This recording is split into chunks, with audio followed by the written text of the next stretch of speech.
And if the enemy can keep you from seeing, if he can keep you from seeing the blessings, he can keep you stuck in a place of brokenness. If he can keep you from seeing the advantages or the opportunities, he can keep you running. That's a very important thing, is that when your vision of who God is obscured by what you're going through, something very small can block out something much bigger. Can I stay here a minute? Like you're gonna say no. Something very small can block out something much bigger. How could I illustrate this? I'm gonna try to illustrate this real quick. I know y'all aren't prepared for this, so for just a minute, I'm freaking out the camera people. But something very small, this is very small, but what you're supposed to see, you can't see. Pray for me, y'all. Yeah, something very small. This is very small, right? It's very small. Something very small can block out something much bigger. Now you can't see anything that's supposed to be seen. Something very small. And maybe it's no coincidence that I'm using this iPhone that's got some of y'all with stomach ulcers because you won't come off of it and see what's right around you, or you won't use that Bible app. You got that other app open. What's it called? Insta what? Huh? It's not Instagram right now. It's like Insta gross. It's like, it just makes me feel if I stay on it too long, it's just like I'm in an alternate reality, and now I can't see what is invisible. Something small can block out something bigger. Okay, is that camera on? Y'all, we didn't plan any of this, so pray for your preacher right now. Pray for the cameraman. I'm still 6 feet apart, by the way. I want y'all to know that. But I'm just showing you this illustration, how something small, and this is what 1 Kings 19 says about it, that Elijah, who was the great man of God who taught Elisha in 2 Kings 6 everything that he knows, because this is nothing new, because the same God that delivered me from the paw of the lion and the paw of the bear will deliver me from this uncircumcised Philistine too. The only reason Elisha knew what to see in the situation that he'd never been in before, he had followed the great man of God, Elijah, the prophet, the one who called down fire on Mount Carmel. You remember that Bible story, Sean? I mean, he said, if God is God, serve him. If Baal is God, serve him. Choose this day who you will serve. And God answered by fire. 850 false prophets, the prophets of Asherah, had to bow their knee. And then when Elijah got done with that miracle, he went up on a mountain and prayed. Now listen to this about perspective. We're talking about perspective. He said, I hear the sound of the abundance of rain. I hear something that I can't see. I know something that I can't see. And when his servant went to check the sky, he said, I know you said you heard something, but there's nothing there. And Elijah said to his servant, well, we need to say to our soul, go back and look again. Go back and look again. Rejoice in the Lord always. I will say it again, rejoice. I will say it again, rejoice. Say it again, say it again, say it again, check it again, look again, go again, look again, say it again in the chat, say it again in the comments, say it again, say it again, say it again, God is good. Say it again, the Lord is my shepherd. Say it again, God is with me. Say it again, he has not left me. Say it again, I've never seen the righteous forsaken. Say it again, he is the bread of life. Say it again, he's a way maker. Say it again, he's a miracle worker. And when he checked the seventh time, he saw something very small, a cloud the size of a man's hand. Something so small. 3.5 years of drought came to an end because of something very small. But you know what's weird? When Jezebel, Ahab's wife, Ahab was the wicked king. Jezebel was the one really running the show. One preacher said, the last decision Ahab ever made was, I do. Because after that, Jezebel took over and she would kill the prophets. She was much more ruthless than Ahab was. But when Jezebel heard what Elijah had done, she said, well, put it up there on the screen, 1 Kings 19. She sent a messenger to Elijah to say, may the gods deal with me, be it ever so severely, if by this time tomorrow I do not make your life like one of them. I'm gonna kill you. But she couldn't. She couldn't. There's certain things the devil can't do to you. But if he can get you to believe it, he doesn't even have to do it. If he can get you to get so blocked by something small. Are you on this camera? Go back to this camera.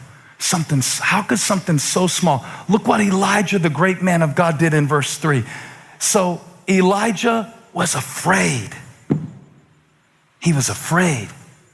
So he fled and he ran and he ran and he ran because Jezebel couldn't kill him. So since she couldn't kill him, all she could do was convince him. And so I believe this message is prophetic, not pathetic, prophetic in the sense that you are allowing something small to block out something bigger. And I promise you right now, God's calling is bigger than any crisis. Trust me on that and read your Bible if you don't believe me. That's how I can go through it, because I know that God's calling is bigger. And so why would I let something small block out something big? When he hung the stars and named them, why would I refuse to lift my eyes to the hills when I know where my help comes from? So there is something bigger, there is something greater, there is something other on the other side of this. I wonder what's on the other side of this that is so big that the enemy sent a storm to disrupt your peace, to destroy your joy. God is with us in this place right now. Do you feel that? And so the prophet said, those who are with us are more than those who are with him. He must have went to public school. This dude is bad at math. Elijah is bad at math. And the servant is like, huh? Because he's counting, right? He's like, those with us are more than those with them. All right. So 1, 2. And then he starts counting the enemy. 1, 2, 3, 4, 5, 6, 7, 8, 9, 10, 11, 12. Because I know somebody's sitting there listening like, well, preacher, this is cool. This is neat. But have you seen the news? I'm like, but yeah, I saw it. I see the statistics. But what good is it going to do for me to be afraid? Like, I want to be aware, but there's a fine line between aware and afraid. And let me just say this, and we can edit it out if it's too strong. I think it's dangerous when we start watching a death count on a ticker like it's a score in a baseball game. I think that kind of crosses a line. I think it puts us in a state where we have made entertainment out of misery. And then we become addicted to being afraid. And it kind of feels comfortable. It's like, oh, well, this is normal. You know one of the reasons Elijah ran from Jezebel? He was used to running. He had been hiding for 3.5 years. So he did what came natural. And a lot of us, when we get in a fear state, it's because it feels familiar to us. This is like group therapy, isn't it? To know that sometimes we feel more familiar in a state of fear than we do in a state of faith. And what the prophet gave him was a different way to do math. I wrote in my notes, I said, this is miracle math. Somebody put it in the comments, this is miracle math. Miracle math is like this, you ready? There's more of us than them, huh? Close your eyes and you'll see it. Because I'm not talking about what you can see. I'm talking about what's more real than what you can see. Close your eyes and you'll see it. This is miracle math.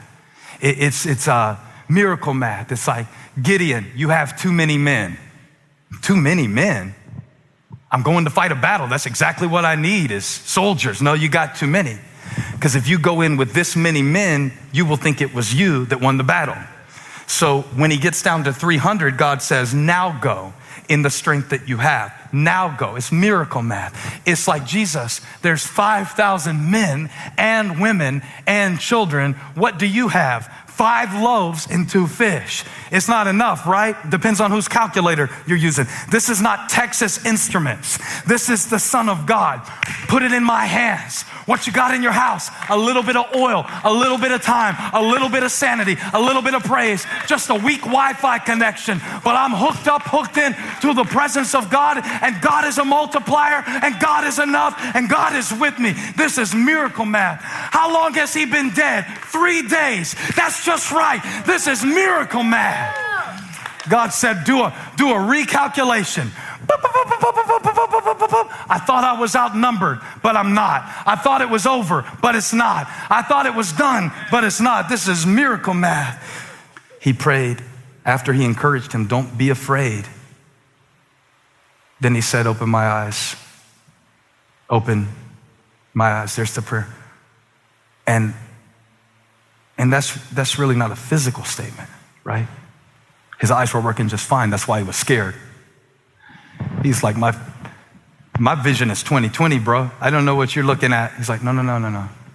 Open his eyes. Paul called it the eyes of your heart. Perspective. Now, when the servant looked again, verse 17, and this is the whole message, okay? He opened his eyes after the Lord granted Elisha's request, and he looked and saw the hills full of horses and chariots of fire all around Elisha. Now let me tell you what's really wonderful about that verse is that when Elisha prayed, help did not come. Help was already there. So when Elisha prayed, you getting this? When he prayed, open his eyes, Holly, so that he may see, the Lord only had to show him what was already there. And we can pray for provision, and that's wonderful. And we can pray for healing, and we should. And we really need to pray for everybody who's a nurse or a doctor or a clerk or a law enforcement officer, our first responders, like all of it. We need to pray for each other. But the thing we need to pray for more than anything else is perspective. We're coming into a time where what is invisible is more valuable than what is visible. When everything that can be shaken will be shaken, so that that which cannot be shaken will remain. We're coming to a time where peace is more profitable than Bitcoin. We're coming to a time where joy cannot rest on external circumstances. And when he looked, he saw the hills full of horses. They were already full. He just couldn't see it. He saw the hills full of chariots of fire. The fire was already burning. But you know what didn't happen when he prayed? And I don't know if you want to hear this or not.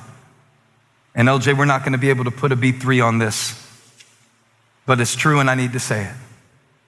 God did not answer Elisha's prayer by eliminating the enemy. Instead, he illuminated his presence. So faith is not a lever that I pull. God, make it stop. God is a lens. Faith is a lens that I look through to see that God has been there the whole time. He's with you right now, but I'm still scared. Abbey said, I'm still scared. Then just stay with me. Just stay with me. And whatever is going on up there, whatever is going on out there, you need to stay with your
father right now, and you need to stay in faith right now.